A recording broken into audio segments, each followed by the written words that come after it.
Good morning, everyone. Thanks so much for joining this morning. I hope your week has been wonderful so far.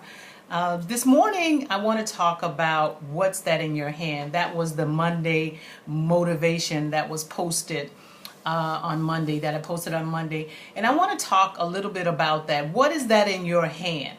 But before we begin, for those of you who don't know me, my name is Sylvia Duncan. I am your life detox coach. I help people clear the clutter from their past to live a life that is happy and whole. And you can find out more about me by visiting my website at www.sylviaduncan.com. So when I talk about what is that in your hand, a lot of people may immediately go to looking in their hands, right, to see what it is that they have. But if you recall in the Bible, when God called Moses to lead his people, Israel, out of Egypt, he chose Moses, and Moses gave all of these reasons why, all these excuses why he was not the man to do what God had called him to do. And God asked him a very simple question: what is that in your hand? And the reason he did that was because Moses didn't think he could do it. You know, he didn't think that he had what it took to do what God had called him to do. And by asking him that question, God was showing him that he had everything that he needed to do exactly what God called him to do, even if it was only that little staff that he was holding in his hand. So my question to you, what is that in your hand? See, sometimes we overlook the obvious, or we overlook something that we may look as small, as small or trivial. And the truth of the matter is that's really what you need right there. That thing right there that you're looking at, that you're saying is small, is you're looking at it as it is trivial and it cannot possibly accomplish what you maybe even desire to accomplish. But let me tell you, it will accomplish what God desires for it to accomplish in your life. But, you know, I know there are those times when you don't recognize it. I talked about this last week, when there was those times when you just don't recognize what you have, the abilities that you have, the skills that you have. Other people may see that in you. And so last week I asked you to pay attention. You know, pay attention to what people are saying to you. Is there a theme? Is there a thread that's running and people are saying, you know, in different ways, maybe the same thing? Pay attention to that. You know, my desire is to see everybody walking in the purpose and calling that God has for them. That's my desire, because I know that there are things and there are times when something that could happen that could negate you from doing that cause you to think that you're not, you can't do it, that everybody else can do it but not you. And I know that there are those times that actually change the course of your life. I experienced one myself as a child, so I know that it happens. You know, nobody is born saying that I don't want to do anything with my life. That is just not true.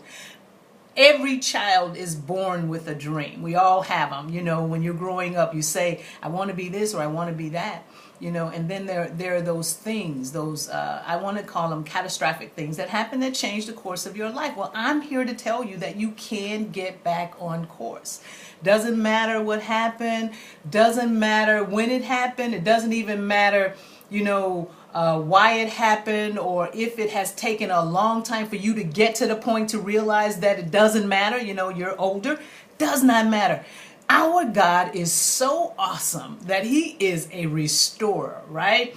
He said in his word, I will restore the years that have been taken from you, by the pomegranate and the cankerworm and all of that. And I'm sort of paraphrasing, but you get it, especially if you know the word.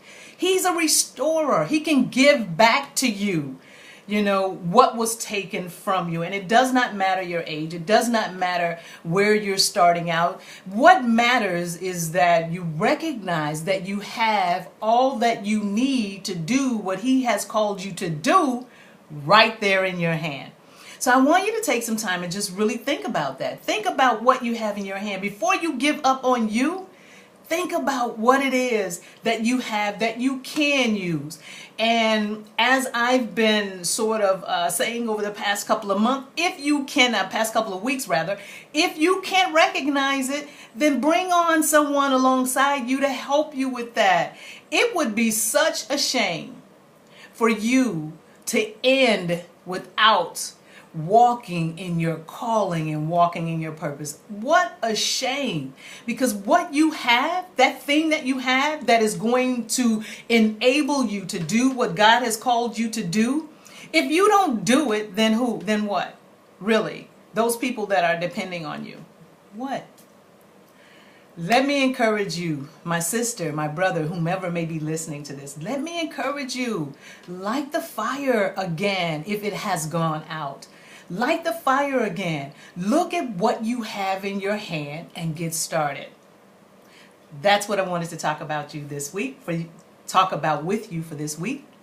So please go on to my website, sylviaduncan.com. Leave me a comment about this video or go to my YouTube channel. Yes, I have one. Go there and leave me a comment about this because this video will be posted there. And do me a favor, share it.